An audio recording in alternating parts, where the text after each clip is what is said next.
Hello and welcome to the Klassiki Podcast. I'm your host, Sam Goff. Klassiki is your window into the world of Eastern European film. Subscribers gain access to our library of classic and contemporary titles, as well as filmmaker interviews, video introductions, programme notes, and much more. You can sign up for a free trial today at klassiki.online. And if you enjoy the show, then don't forget to subscribe in your podcast app, and please leave us a review and a 5-star rating. Thank you. This week, we're launching the latest edition of Klassiki Picks, our series of watch lists curated by our friends in the world of cinema in Eastern Europe. In the hot seat this time around is prolific British artist and filmmaker Ben Rivers, the director of last year's Bogencloch, among many other wonderful films. Ben's latest feature, Mare's Nest, which is set to premiere in competition at Locarno in the next few days, is a post-apocalyptic tale about a young girl wandering through a depopulated world. And with that in mind, Ben has picked a fascinating quartet of titles for his Klassiki season.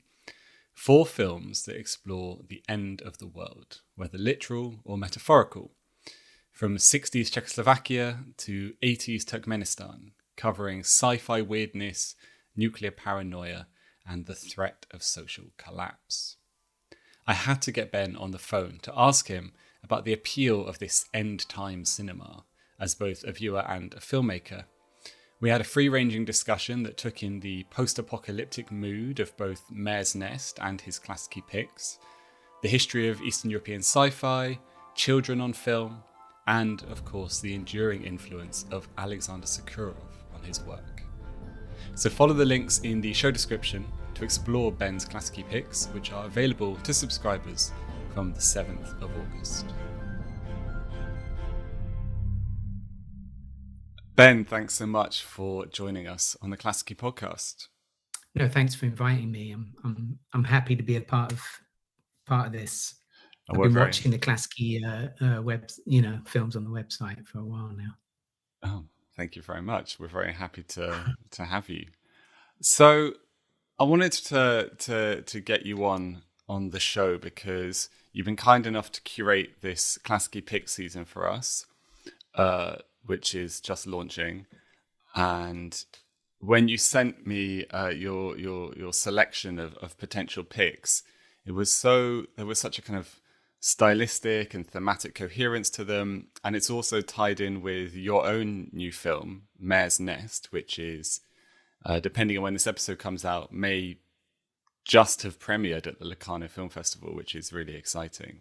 So I wanted to have you on to kind of pick through this cinema of the post-apocalypse, the end of the world that you've been working in and that you've curated for us. So yeah, when we first got in touch with you, ask you to curate some films for us, you said that you'd been in a kind of post-apocalyptic mode because of this new film, Mare's Nest. Could you just maybe tell us a little bit about Mare's Nest and about this post-apocalyptic mode that you've been in your own words? Yeah, I mean, in a way, I've been in that post-apocalyptic mode for about 20 years. I think a lot of us have. We seem to be living in a world that very openly and obviously is in a state of slow collapse, well, sometimes quite fast collapse sometimes. And I think actually over the years, quite a few of my films have reflected upon this in one way or another. But Mare's Nest is definitely a bit more pointed towards a kind of post-apocalyptic space, but not one where we've got sort of marauding gangs and loads of dead people everywhere and abandoned cities. Much as I like that kind of imagery, Mare's Nest is I suppose it's the kind of world where there is an element of hope. Even though it's a world where there's just children and there's no adults at all, and they're completely free of any kind of governance. And it's one girl called Moon who sort of wanders through this world and encounters different people individuals and communities, and a sage and her translator, and is just sort of trying to understand the world, trying to make sense of it. And there's no conflict. It's really important for me to make a film that didn't have conflict, because I feel like that, most scenarios do have some kind of conflict. And there's enough of that around. Even though there is, there's obviously this disturbing and unexplained situation of a world with just kids. I wanted there to be some kind of like hope in it, or questions about just different ways of thinking about living in the world, which is something that I've been interested in many of my films. Like how best to live in the world, and they aren't necessarily answers, they're questions about that.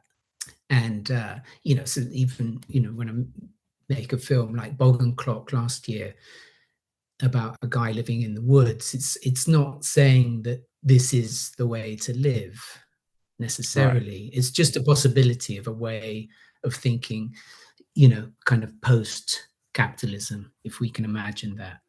So I think this is, as a follow-up question, I think this is a question that filmmakers tend not to like, so apologies in advance. But just before we get into the 4 titles that you've chosen for Klassiki, I wonder whether whether you consider there to be a kind of broader Eastern European, maybe kind of socialist bloc kind of tradition of sci-fi or even post-apocalyptic filmmaking that you're familiar with, or that you draw on, or inspired you for this film? Filmmakers get that question a lot, do they? Well, not that specific question, but the question about the more rote question about what inspired this film. What inspired which influences, and so on. Yeah, for sure, I've definitely been influenced by the Eastern European. Well, we'll get into this with the films, but I think there's the Eastern European post-apocalyptic vision is kind of more somber than maybe like the American US vision, which is more about action, more about violence, and very few zombies in Eastern Europe for some reason. Exactly, and zombies are great. I just watched The Walking Dead Dead City series, and I thought it was quite good. I am sort of also drawn to that kind of world, even though it's completely outside of mine. But I've definitely been more influenced by, say like a film like Days of Eclipse, which we'll talk a bit more about. But this kind of sci-fi, which isn't so clearly sci-fi. It's sort of on the edge, and it's sort of, they like all of these films are kind of brushing sci-fi, but there's other things going on in them, which I've never really wanted to be sort of pigeonholed in a particular kind of form. I like to sort of mess around with different kinds of influences in my film. So I think it makes kind of sense that you can't pin them down to one particular thing in the same way as these, like Days of Eclipse. It's barely a sci-fi, but it is. There's this mysterious force which is sort of working on the main character in the film, but it's so oblique that it remains mysterious throughout the film. That you really have no idea what that force is. It might be aliens, it might be the universe. There's this amazing shot near the beginning of the film, which is just a landscape, and I think maybe you can see the town in this kind of desert landscape, and there's this huge shadow that goes across the scene, and it goes too fast for a cloud, and it's got too definitive a shape for a cloud. So it feels like some kind of maybe massive UFO presence or something like that. But that's all you see of that. Yeah. And it's not really talked about. I was thinking Yes. that just thinking about these films you picked and your own work, and I mean, obviously I haven't seen your new film yet. I look forward to it.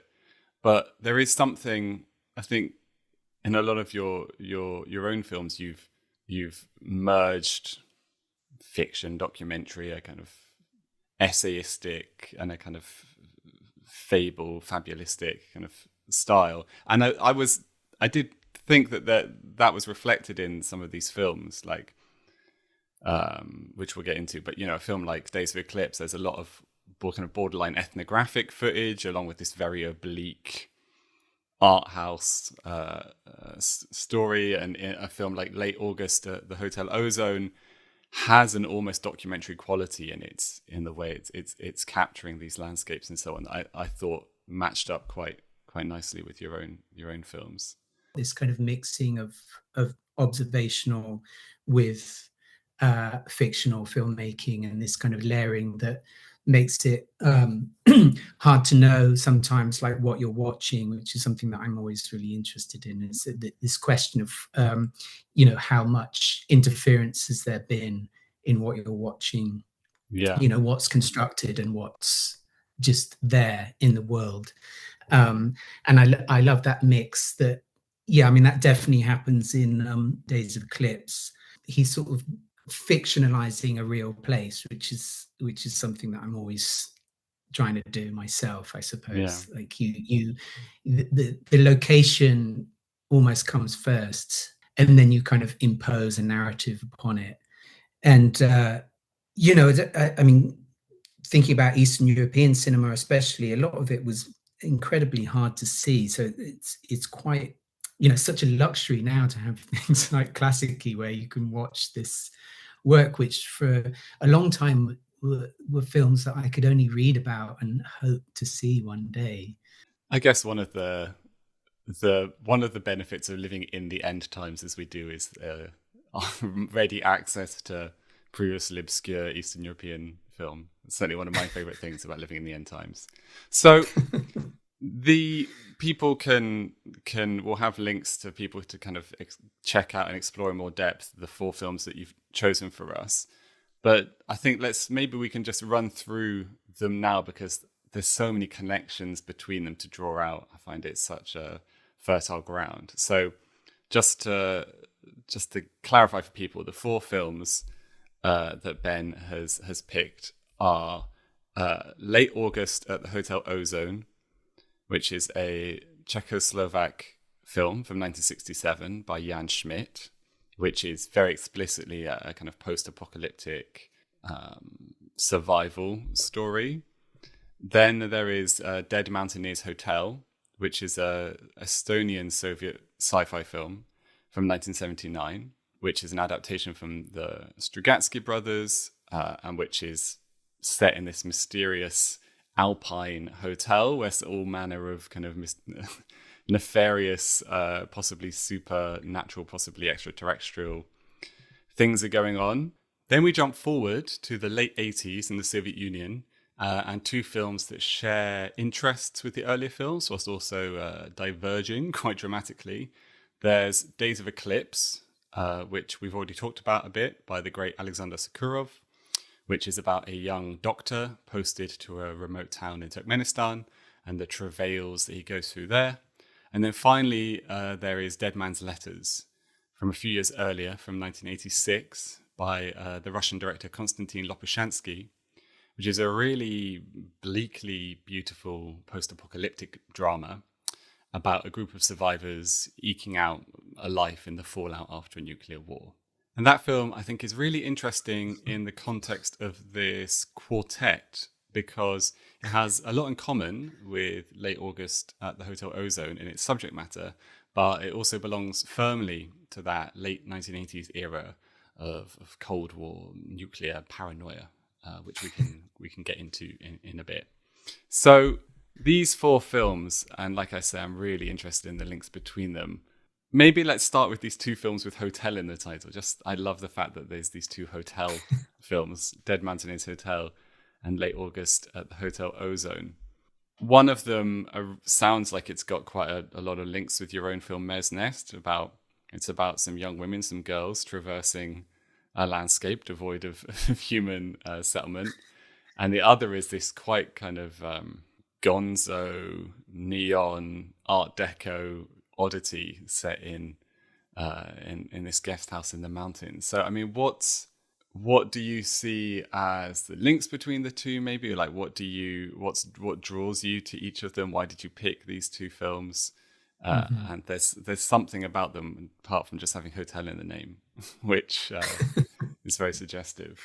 Yeah, I mean, they certainly are the most sci-fi, though Dead Mountaineer's Hotel is also a kind of detective film, Yeah, it's kind of novel. Agatha Christie. Yeah, like a who done it sort of thing. But I remember reading that the Strugatskys were they wanted to write a novel that seemed like it was a detective novel, like a pulpy detective novel that would then shift at some point into something completely different, which is what happens really. It is ostensibly a detective novel because it centers around this detective going to this hotel. I can't remember if he's going on holiday or if he's sent there. I think he gets an anonymous phone call saying something's going on at this hotel, so he has to drive something into is the definitely mountains. going on there. But it's more of a chamber piece, that one, because it really does mostly take place inside the hotel because they're sort of trapped in there because of the avalanche that happens. So they're cut off, and there's all these weird characters with they're already strange even if they were human, but but maybe some of them aren't human. I mean, we don't want to give too much away, but there's questions hanging over whether they're human or not. And I think, I mean, actually, it's quite a different film to Late August at Hotel Ozone because it's funnier. It's kind of it's a little bit silly, I suppose, but it has that kind of almost prog rock kind of sense of exactly. excess. I mean, there's actually a really great sort of prog rock track in it when they're all having a party. Yeah, that's true. And they're kind of dancing to this prog rock track, which I remember really liking. A lot of kind of androgynous 70s haircuts as well. Well, that's the interesting thing about it as well, is it's not, it's kind of forward thinking in that sense that there is actually, I mean, there's definitely one character in it who is completely androgynous and you don't really know their sex. And so it's sort of quite progressive in that sense of thinking, that outside of the heteronormative way of being. Well, yeah, I mean, non-human thinking as well. So, but yeah, and that one is a bit more obviously sort of sci-fi in terms of like the possibility of aliens and things like that. And it's more kind of fun in a way, whereas Late August at Hotel Ozone is in a way tonally the opposite. It's very somber and sad film. It's black and white, and it's really just this group of women wandering around the landscape trying to survive. And I think their kind of leader is a woman who's the only one who's older who actually experienced the world before the collapse, before the war. And all the rest are younger women. That becomes a big tension, basically, towards the end of the film. Exactly, like the tension between like knowing and not knowing what was there before, and like the importance of those things. So I mean, in a way, this is interesting to me in terms of Mare's Nest. Like, what if you don't remember the world before? Like, then it's not important. All this stuff that we cling on to, that we think of as important, is just it's a relic. It's a kind of meaningless relic, and there's a total freedom to that as well. I think Yeah, so I mean, but anyway, I think it's just what I was sort of thinking about that film is that it questions that idea and like how to reinvent, I suppose, it's some towards the end. but it's not a particularly optimistic take on that question, right? Because there's No. this older woman who's leading this kind of band of younger women, kind of adolescent girls, through this landscape, and she has this idea that they'll encounter a man, and like basically will kind of farm out these girls to repopulate the world because she's still clinging to this idea of the world that's been lost.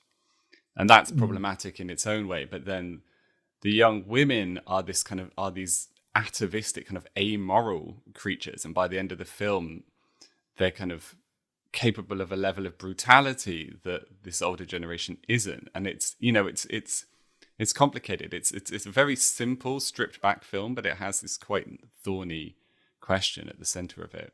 And I think it came out in 1967. I think there's something there about that kind of an older generation looking around them at the youth of the 60s and thinking, like, you lot are all animals, like feeling this sense of alienation intergenerationally. I don't know. I think it's probably something there. Yeah, no, for sure. I mean, I think I kind of went off on thinking more about Mare's Nest then when thinking about the positivity of reinvention. But no, you're totally right. With Hotel Ozone, it is kind of the opposite.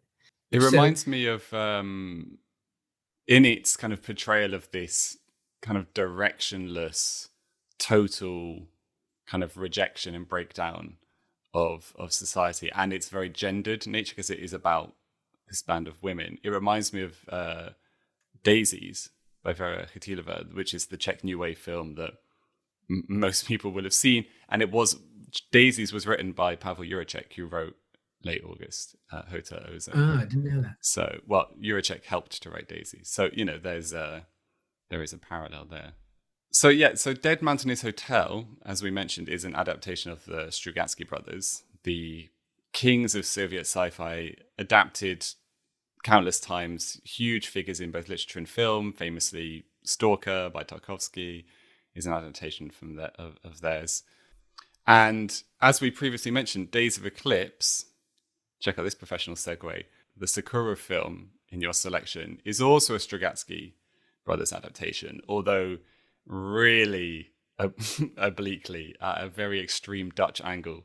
There's basically none of the Strugatsky's novel left in Days of Eclipse, but I guess it does provide us a link. And what's more, one of the Strugatsky brothers, Boris Strugatsky, was a co-author of the screenplay for Dead Man's Letters.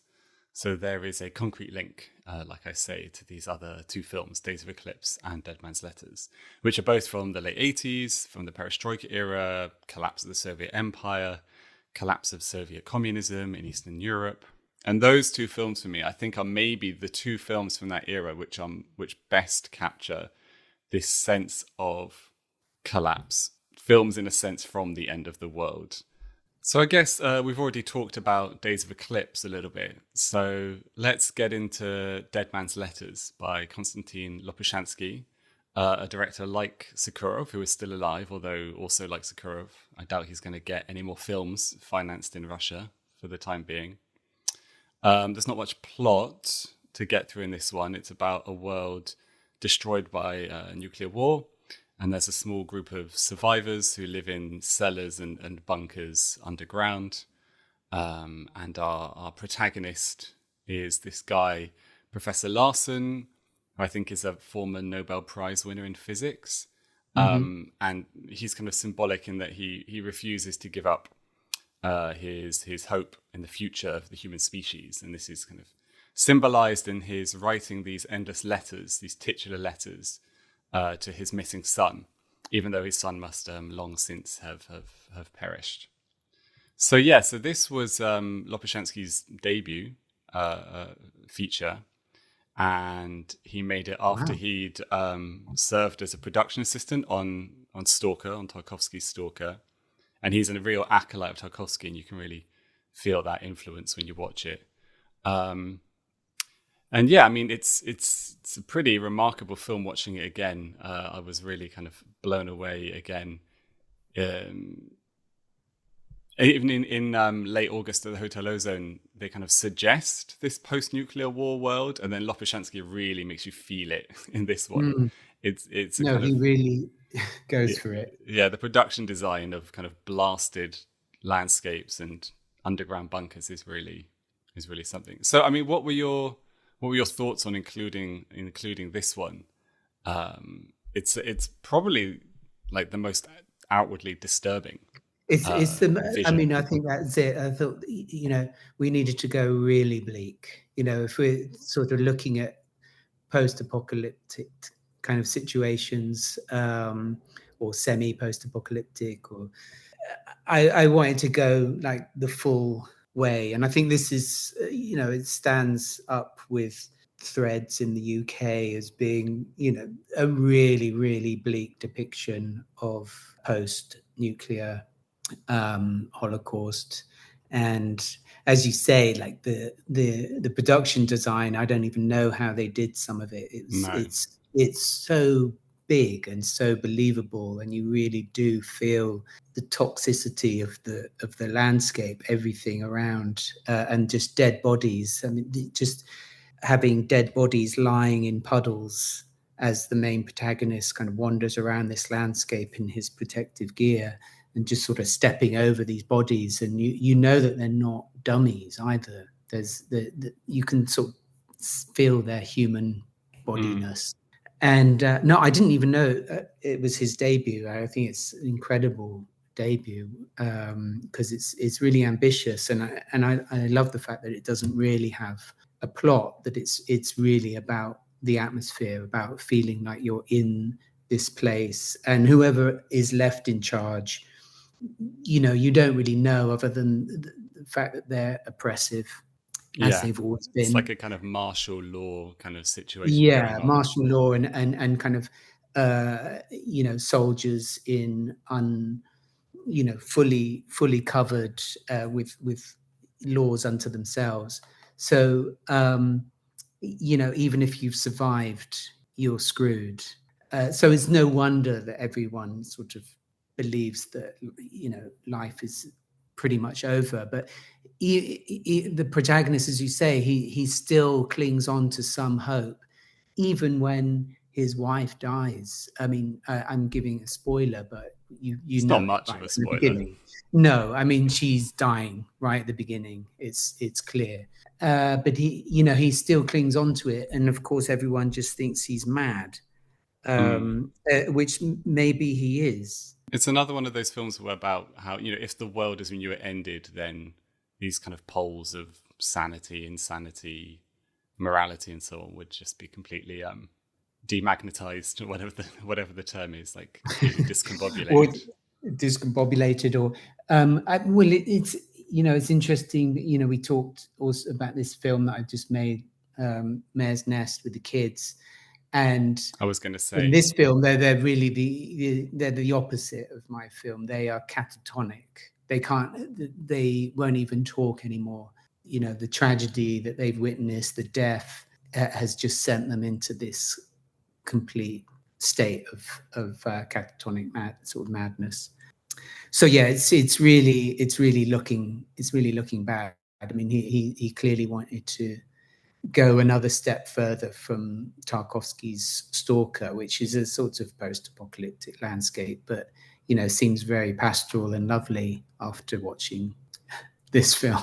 well, Um, Stalker's about, I guess it's kind of about discovery, isn't it? It's about potential or something, like there's a kind of sense of magic in a broad sense about the mhm. zone in Stalker. This is like, what if you inverted it, Yeah. and stripped it back? And it on the nuclear thing, I mean, it famously kind of, I think it must have come out, getting the dates right in my head, a couple of months after the Chernobyl disaster. Mm. So, I mean, that's Oh just wow. like a serendipity, if you like, Yeah. in timing. But yeah, it Yeah. really speaks to that kind of late Cold War nuclear paranoia. And then obviously Yeah. it would have arrived in the world as everyone was like reeling from Chernobyl as well. So Yeah, I watched it. I watched it many years ago, and I'd sort of forgotten, in fact, that I made a film in 2009, which is a kind of bit of an end of the world film, sort of road movie through Britain called "I Know Where I'm Going," and I wanted really a fairly gloomy soundtrack.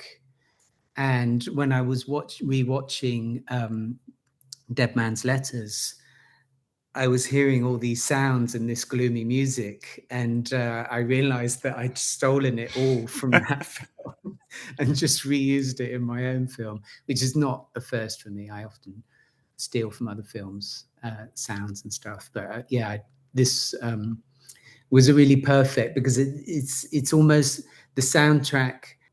Some of it is kind of music, but it feels like it could be part of the landscape, this kind of droning, very doomy music, but that could be just kind of coming from the pipes and from these tunnels and underground spaces. It could be just the very natural sound of those spaces. So that was nice to kind of revisit that unexpectedly. There's something it has in common with Days of Eclipse, and I think with a lot of Soviet cinema from this period, for understandable reasons, is this sense that reason and rationality and maybe even language is collapsing, that people aren't even able to describe, let alone understand their situations anymore. And that's maybe kind of encapsulated in the metaphor of these letters, the titular letters that are expressions of a kind of absurdist premise, and that are never being delivered, never reaching their supposed address.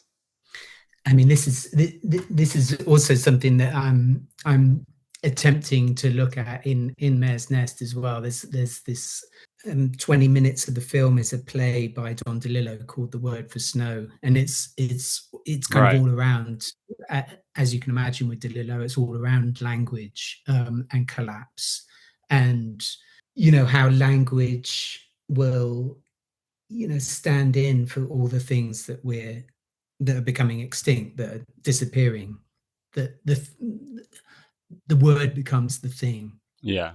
But even that then becomes questionable, because language is also disappearing. And of course, the nature of the collapse, as we're calling it, is very different in these two films from the 80s. Yeah, I think with Days of Eclipse as well. I mean, there is a with that one. It's like the collapse is more mysterious. I think everything is, maybe because we're so in such a sort of isolated place as well. You don't really know, the relationship to the rest of the world. Almost, it's like in the desert. It's hard to place in time. And it feels like it could be any point in like the 20th century, basically. I think, I mean, in terms of all these films, the one that's probably had the most sort of marked effect on me would be Days of Eclipse, which is probably why I've spoken about it the most. Yeah, I would say Days of Eclipse is probably the one film of the four which has had the most effect on me. I guess, like, formally, and thinking about my own filmmaking. I think the way that he mixes this kind of observational looking, but not with a sort of standard kind of way of filming observationally. He's using different techniques, formal techniques like anamorphic lenses, kind of sepia tinting of black and white film, mixing that with color film. And I mean, he as we've seen over his kind of oeuvre, he's really interested in trying out different things, formally experimenting, and that definitely kind of appealed to me. And so he's not interested in making a straightforward sci-fi film, or no.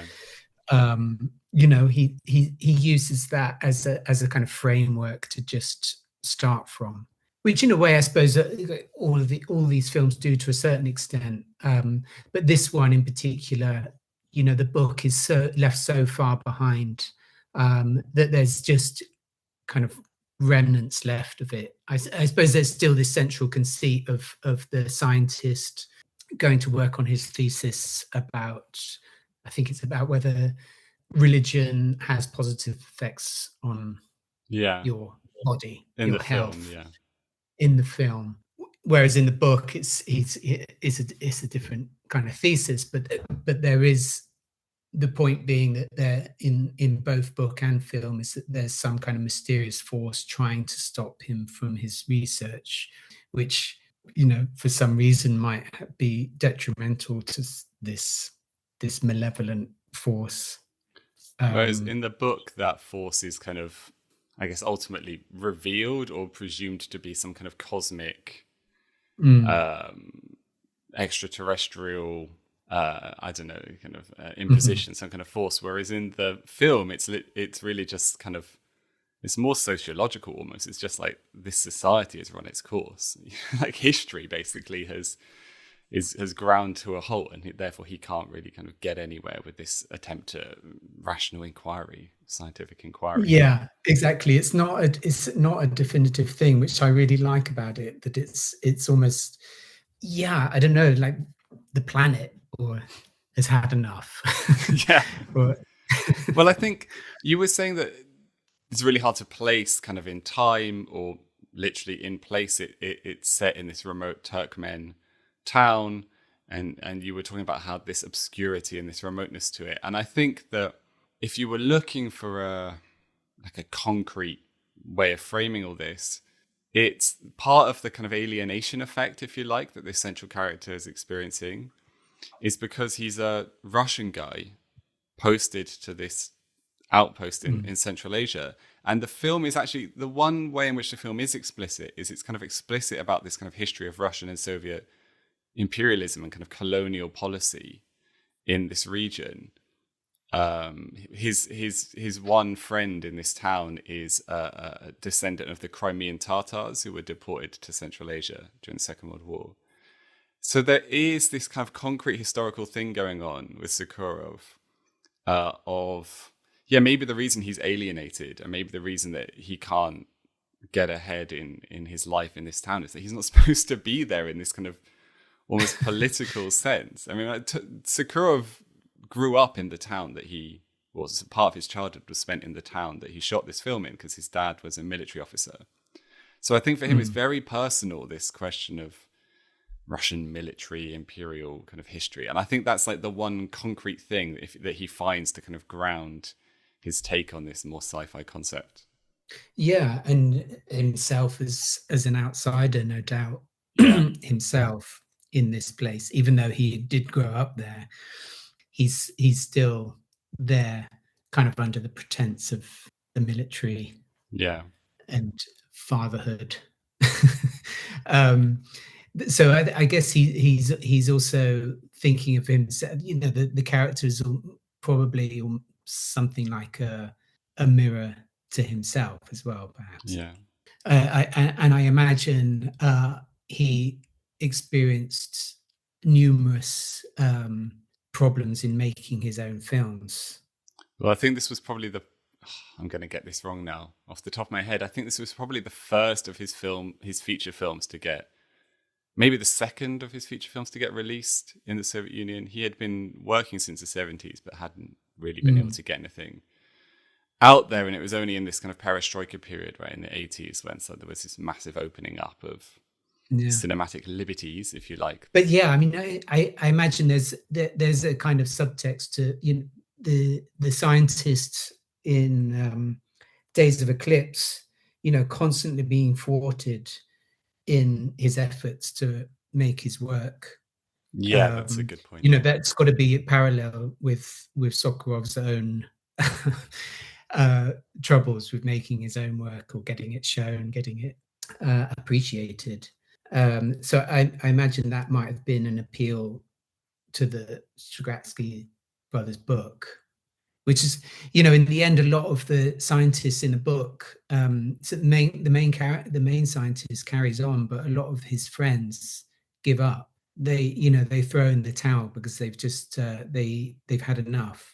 And you can imagine that happening with not just scientists under oppressive regimes, but also artists. Obviously we know about artists. There's a nice parallel there because Sokurov is still alive. I think he must be at this point basically the last of the classic Soviet art house auteurs who's still alive. I'm sure I'm forgetting someone, but he's literally just been subject to the latest round of Russian cultural oppression because he's been banned from leaving the country, or maybe even leaving Moscow, because he's insufficiently loyal to the Russian imperialism in Ukraine. There's a lot of echoes, there. I guess that's kind of a neat way of tying it together at the end. But we are still living in the apocalypse in the same way that all of these filmmakers were living in their own apocalypses. We're living in the aftermath of their apocalypses. We're living in our own, and we have to keep making films about it. Yeah, in one way or another. But yeah, we these end times do seem to be they go on, they change slightly, but it's essentially the same problems that recur. It does seem particularly bad right now. It does. In particular, this is partly why my film Mare's Nest was, initially I started thinking about it during the pandemic when everyone was sort of locked indoors and just thinking about children being locked inside and this kind of very slow and sad apocalypse stuck to screens. But then the film's taken long enough to make. The shooting kind of happened over a couple of years. And then during that time, we see now like tens of thousands of children being killed in Gaza. And it's just like this constant onslaught. And you just think this is the world that children are growing into. And it's so terrible and apocalyptic that, the only way is to, is in a way to try and imagine something beyond that, something that does have some possibility of hope, but it does feel quite hard right now. So these films, I think, are, I think in a way they are all kind of bleak in a way, and they reflect my sense of the world. Well, I feel like that's a good place to end. It's not maybe the most positive place to end, but we don't need to be positive all the time. Ben Rivers, thanks so much for taking the time to speak to us. Thanks so much for curating this selection of fantastic films that you'll be able to watch on Klassiki very soon. And yeah, we're really excited for your new film. Best of luck with that at Locarno. And yeah, thanks for speaking to us. Thanks to you.